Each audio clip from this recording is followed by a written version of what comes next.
Let's start discussing our chapter number 6, that is physical and chemical changes.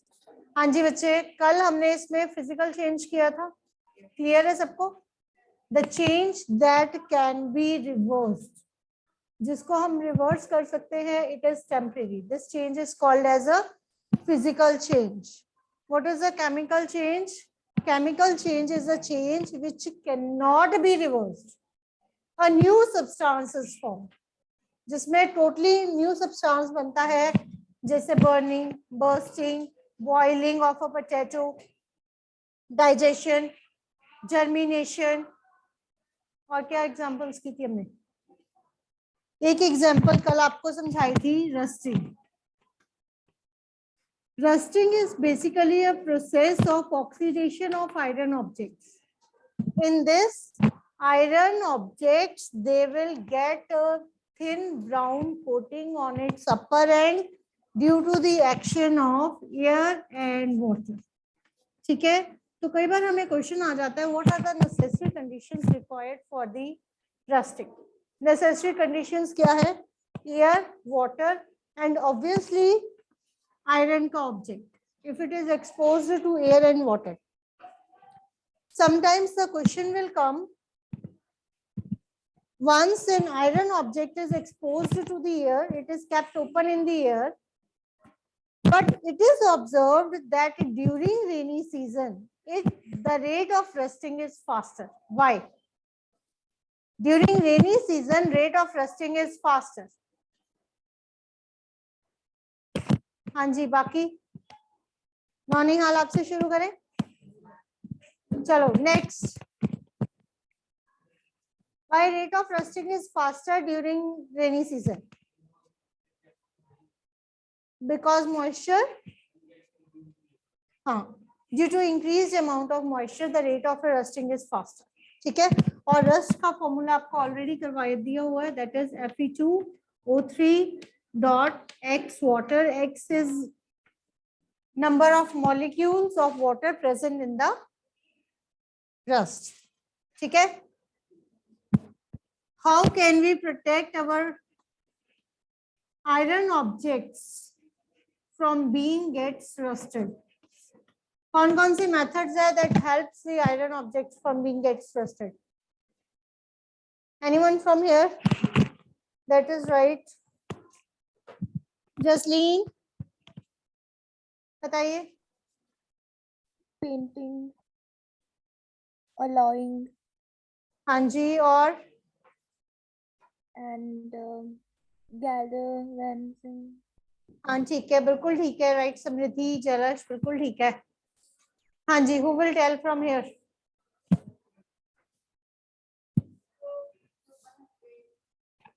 तो first method हम painting बोले,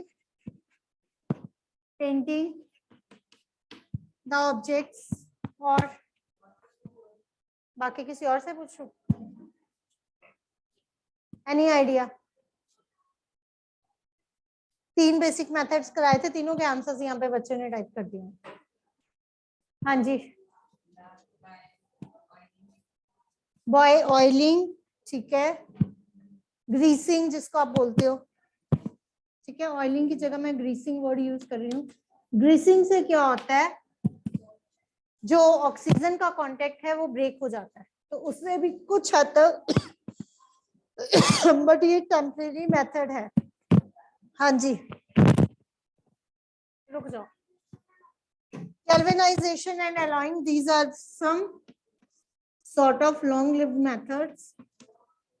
What is galvanization? हाँ जी हिमालय, ये बताइए, what is galvanization?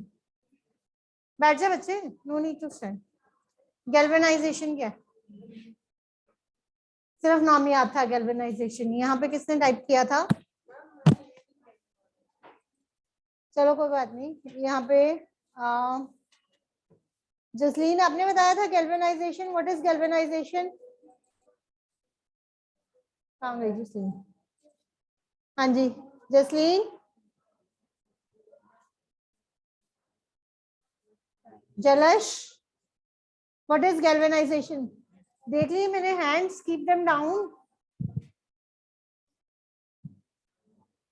What is galvanization? Rudar.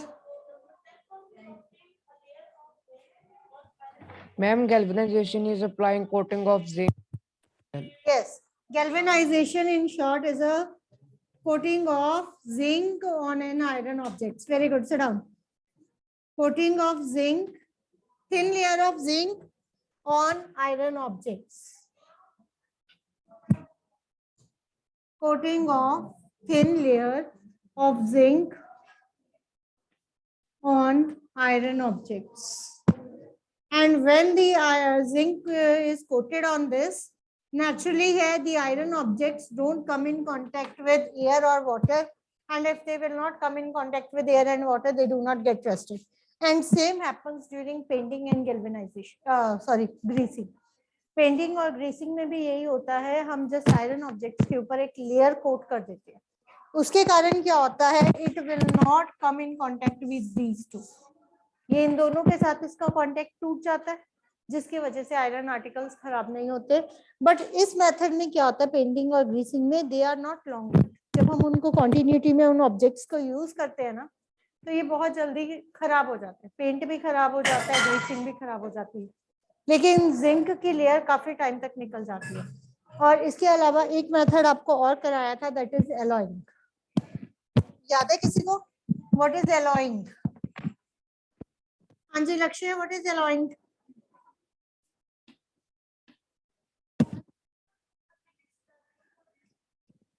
Zinc और copper का mixture और stainless steel is an alloy. हाँ जी यश्या बताइए.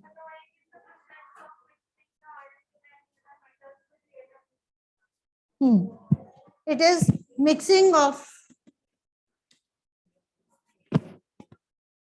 iron with any other substance या any other metal to make a new substance. Other metal to make a new substance.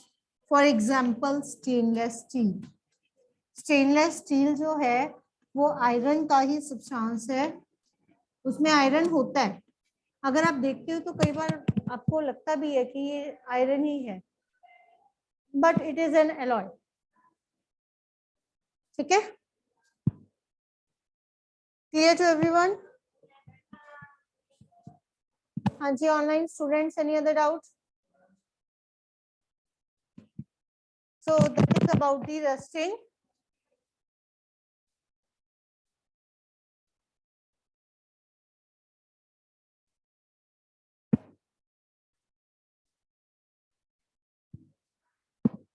हाँ जी, what are the substances that are present in stainless steel? Stainless steel कौन कौन से metals का alloy है? It is given in your book also.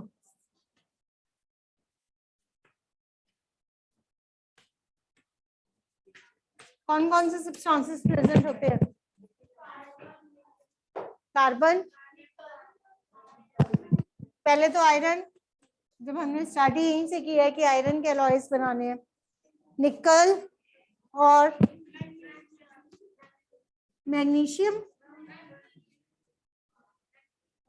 और चलो for the timing मैं लिख रही हूँ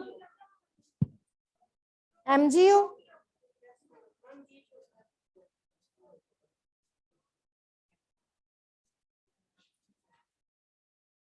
हाँ जी बच्चे प्लीज नोट डाउन, ये Mg होता है मैग्नीशियम. लेकिन ये वाला जो हमारा स्टेनलेस स्टील है, इसमें मैग्नीशियम नहीं मैंगनीज होता है, और उसका फॉर्मूला आइदर तो Mn होता है, Mg नहीं होता. ठीक है, Mg जो होता है दैट इज मैग्नीशियम. ये नोट कर लो. मैग्नीशियम रिबन की बर्निंग भी है हमें. मैग्नीशियम रिबन को बर्न किया था ना हमने, वो भी है. Mn होता है स्टेनलेस स्टील में, Mn होता है. Mn refers to manganese.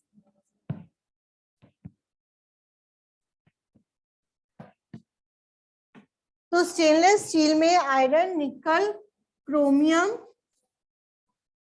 Manganese, इसके अलावा कार्बन, ये सारी चीजें मिक्स होती हैं. These are the elements from which the alloy of stainless steel is to be made. ठीक है, इनकी कितनी परसेंटेज डालनी है ये डिपेंड करता है आपके स्टील की क्वालिटी. ठीक है जी. Next is,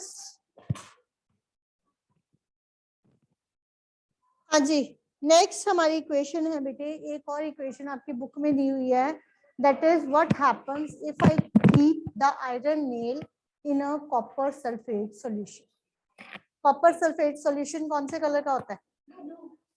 blue. देखा है सबने? नहीं देखा? चलो, मैंने तो दिखाया था, मैंने तो प्रॉपर एक्टिविटीज सारी करके दिखाई थी, पर जिसने नहीं देखा कल मैं दोबारा मंगवा लूंगी. Just give me a reminder. ठीक है जी.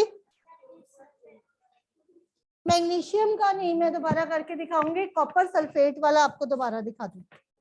ठीक है. सो नेक्स्ट हमारा जो है activity, sorry, second chemical change जो हमने करना है, that is reaction between iron and copper sulfate, iron nail and copper sulfate.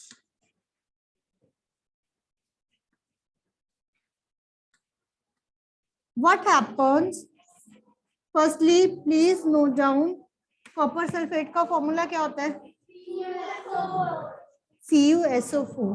It is of blue color. बिल्कुल ठीक है बच्चे. It is of blue colour और बड़ा अच्छा सा ब्लू कलर होता है, क्लियरली ब्लू कलर होता है. That I will show you tomorrow. And what happens if I will add iron to it? Fe represents iron, Cu copper and SO4 represents sulfate. ठीक है. When I will add, what is the original color of iron? Almost black, है ना? Almost black. And when I react these two substances after some time, what we will observe? We will observe the iron sulfate, or it is usually green in color, bluish green color का हो जाता है बेटा ये. और साथ ही साथ एक जो आपके आयरन की नेल है उसके ऊपर ब्राउन कलर का डिपॉजिट होता है. It becomes brown, reddish brown colour की हो जाती है. वो ब्राउन कलर की क्यों होती है? Due to the presence of copper. ठीक है. This is an simple activity. और इसमें हमने क्या करना है? We will just keep the iron nail in a solution of copper sulphate, and when we add it we keep it for 2-3 minutes. What we observe? We observe our solution, blue color solution changes to green color. However, the black color of iron nail turns to the brown. Iron nail खत्म नहीं होती है, उसके ऊपर brown colour आ जाता है. Brown colour क्यों आता है? क्योंकि कॉपर यहाँ से निकल जाता है और वो कॉपर जाके आयरन नेल के ऊपर डिपॉजिट हो जाता है. जितना जितना पार्ट उसका कांटेक्ट में होता है, सिर्फ आउटर सरफेस कांटेक्ट में होती है, इसलिए आउटर सरफेस पे ये होता है. Clear? This is your second equation. This type of change is also called as chemical change. और बेटे ये वाली जो रिएक्शन है ना, अगर आप इसको थोड़ा सा ध्यान से देखोगे तो इसमें क्या हो रहा है? एक सब्सटेंस, एक एलिमेंट, एक मेटल जो है कॉपर का, वो निकल के उसकी जगह दूसरा लग रहा है. ये हो रहा है ना, एक एलिमेंट निकल के उसकी जगह दूसरा मेटल सेटअप हो रहा है यहाँ पे, है ना? और ये रिवर्सिबल नहीं है, it can't be reversed back. तो इस तरह की रिएक्शंस जो होती हैं, ये एक तरह से डिस्प्लेस कर रही है, जगह को साइड कर रही है ना, अपनी जगह बना रही है. तो ये डिस्प्लेसमेंट टाइप ऑफ रिएक्शंस है, मतलब डिस्प्लेस करती है. तो ये ध्यान रखना, दीज आर दी रिएक्शंस जिसमें से एक ऑब्जेक्ट निकल के दूसरा ऑब्जेक्ट उसकी जगह ले रहा है. ठीक है. So this type of reaction is also called as a chemical change. हाँ जी बच्चे, any doubt in this? Now let's come to the another reaction.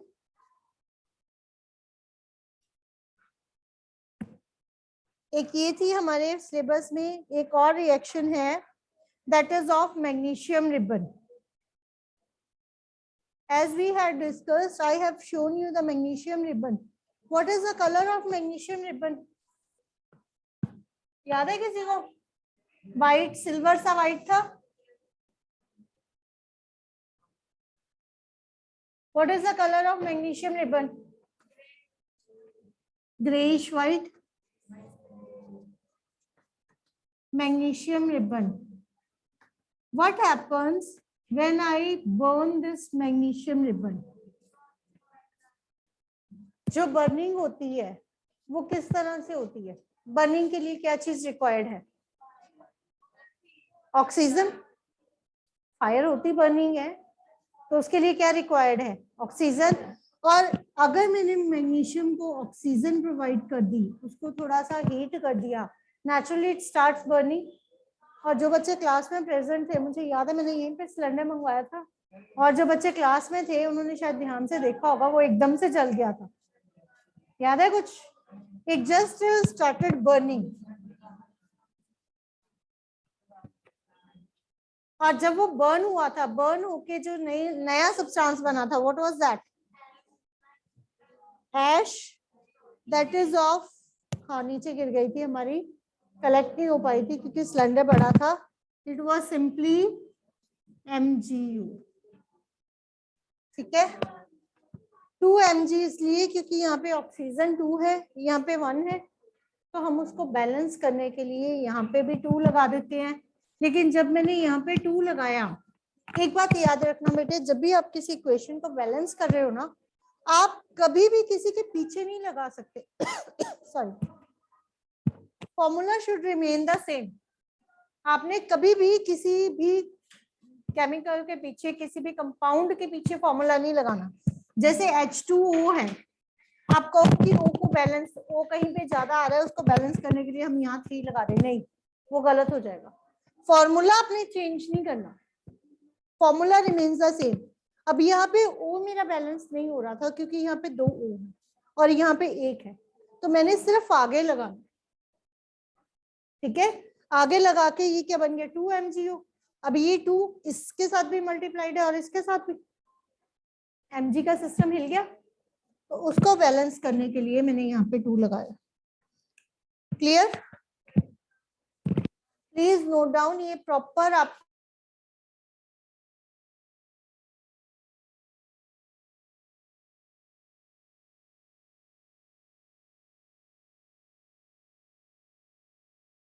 Topic है आपका, that you have to do.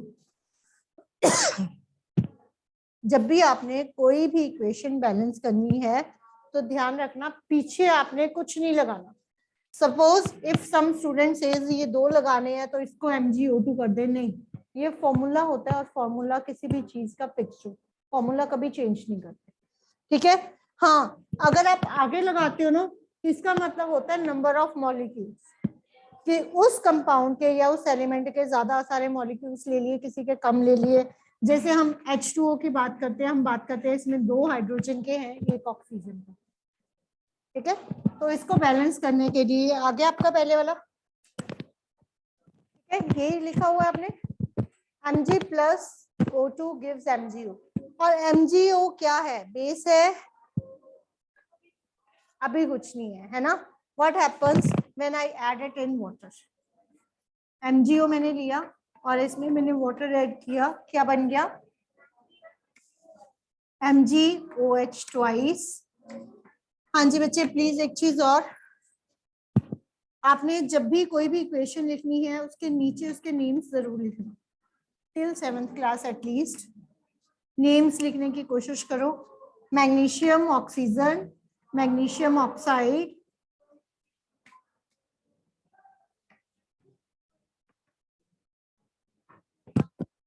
कैसे?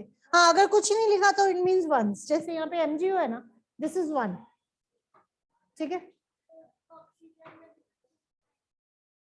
हाँ, कैसे यहाँ पे एक ही, हाँ, ये फॉर्मूला होता है बेटे. ये होता है कि बेसिकली ऑक्सीजन जो है वो अकेली एग्जिस्ट नहीं करती. अगर आप अकेला O लेते हो ना, ये एग्जिस्ट ही नहीं होता. आपने शुरू से जब से पढ़ना शुरू की होगी साइंस, आपको तब से टीचर्स कह रहे हैं O2 रेफर्स टू ऑक्सीजन, क्योंकि ऑक्सीजन अकेला आइसोटोप नहीं एग्जिस्ट कर पाता, ये हमेशा एक अपनी साथ वाली ऑक्सीजन लेके उसको कंबाइन करके O2 बना लेता है। इसकी एग्जिस्टेंस जो है दैट इज क्वाइट डिफिकल्ट, इसीलिए इसका फॉर्मूला शुरू से ही O2 है। ठीक है जी। MgO means magnesium hydroxide, sorry magnesium oxide, when it gets reacted with water, it will form magnesium hydroxide.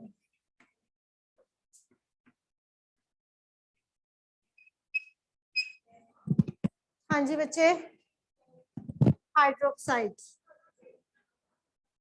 What is the nature of magnesium hydroxide? Yes, please stand up. Magnesium hydroxide की क्या nature है? Acidic है, basic है या neutral है? Acid, neutral, ना acid है ना बेस है। एक मिनट, हाँ जी last bench please stand up, खड़े हो जाओ। मैग्नीशियम हाइड्रोक्साइड की क्या नेचर है? नेचर मींस अगर हम साइंस के बेसिस पे चले, एसिड बेस या न्यूट्रल? एसिड बेस तो याद है ना, जिससे लिटमस का कलर चेंज हो जाता है, एसिड जो खट्टे होते हैं। हाँ, तो ये क्या है? एसिड है या बेस है या न्यूट्रल है या कुछ भी नहीं है? एसिड बेस कंबाइंड है। हाँ जी,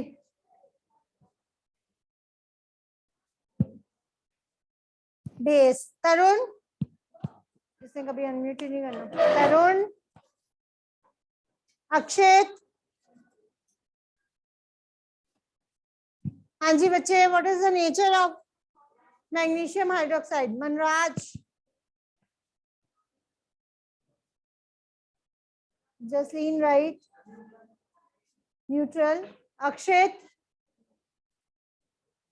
जलश, ma'am base. Base. Himanshi, please sit down all of you. हाँ जी दृष्टि, बेस। देखो बच्चे, कई बच्चे तो न्यूट्रल कह रहे हैं, कई बेस कह रहे हैं, ये कैसे हो सकता है? बेस कैसे है? चलो आपने बोला बेस है, कैसे है?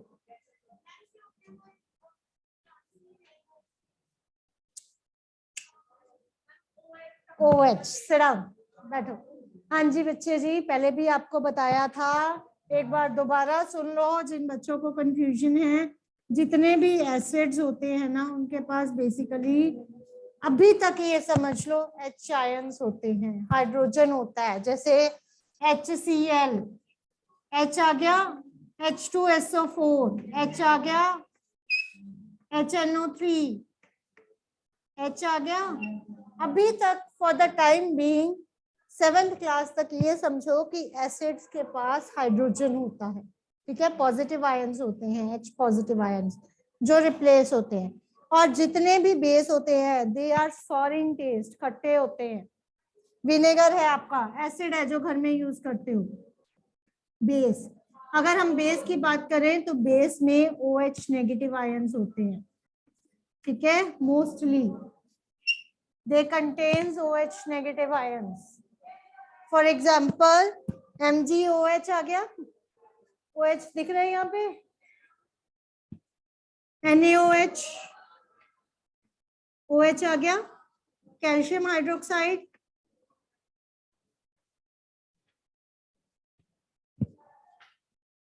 ठीक है। So these all are a type of bases.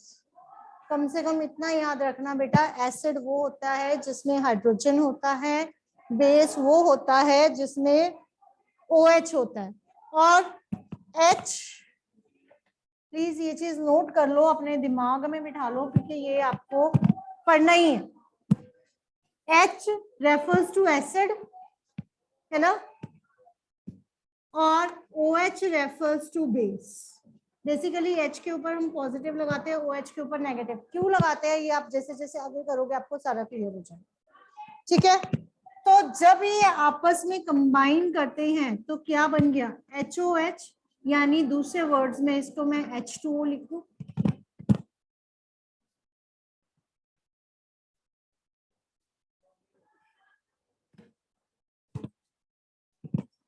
चलो anyhow, come back. Let them do whatever they are doing. हाँ जी, come back to the class. ये वाला MgOH twice ये फॉर्मूला है बेटे। अभी क्योंकि आपने वैलेंसीज नहीं की तो मैं फॉर्मूला एक्सप्लेन पर नहीं जाऊंगी।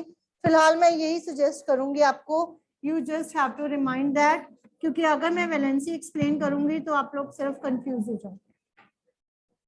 ठीक है, तो प्लीज ये चीज नोट करना, जब भी एसिड और बेस आपस में रिएक्ट करते हैं तो एक न्यूट्रल सब्सटेंस बनता है, और water is one of the neutral substance. उसमें ना तो एसिडिक कैरेक्टर होता है ना बेसिक होता है। ठीक है जी, और बेस का मीनिंग क्लियर है सबको? ठीक है जी, अब एटलीस्ट इतना तो बता दोगे कि कौन सा एसिड है और कौन सा बेस है। तो उनके बेसिस पे चले तो MgOH जो है वो हमारा बेस है। हाँ जी, अगर ये हमारा बेस है magnesium hydroxide after reacting it in water, आप सबको याद होगा जो बच्चे स्पेशली क्लास में जिन्होंने लाइव देखा था, जो ऑनलाइन थे उनका मुझे नहीं पता, लेकिन जो लाइव देखा था, मैंने सामने डस्ट उठा के मैग्नीशियम की डस्ट पानी में डिसॉल्व की थी। Afterward I have kept a litmus paper over there. Litmus paper क्या था, याद है किसी को? What is litmus paper? It's a type of indicator, एक तरह का इंडिकेटर था जो मुझे बताता था। अब देखो ये वाले तो फॉर्मूलाज है, अब मेरे पास एक लिक्विड पड़ा है, मुझे कैसे पता चलेगा वो एसिड है कि बेस है? एक गिलास में आपके पास विनेगर है, विनेगर व्हाइट कलर का देखा ही होगा सबने, है ना? और एक वाटर है, मुझे क्या पता कौन सा एसिड है कौन सा बेस है? या तो मैं टेस्ट करके देखूं, but everything can't be tested. तो वो चीज हमें कैसे पता चलती है? वो चीज हमें पता चलती है through the help of litmus paper, और we can say indicators. Indicators आप सबको करवाए हुए हैं लैब में, हमारे पास सबसे कॉमन इंडिकेटर जो है दैट इज लिटमस पेपर। अगर लिटमस पेपर को आप एसिड में डालते हो, क्या चेंजेस होते हैं लिटमस पेपर में? लिटमस पेपर के क्या चेंजेस होते हैं इंडिकेटर में? हाँ जी, नहीं, लास्ट सेकेंड बेंच। एसिड में क्या चेंज होता है और बेस में क्या चेंज होता है? हाँ जी,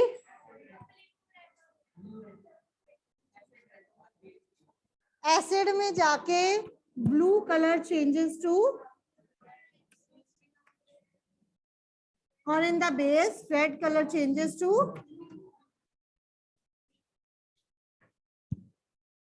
ठीक है जी। In an acid, blue color changes to red. In an base, red color changes to blue. और जब हम लिटमस पेपर को मैग्नीशियम हाइड्रोक्साइड में डालते हैं, राउंड बच्चे, when we add magnesium litmus paper in magnesium hydroxide, it simply changes red litmus paper to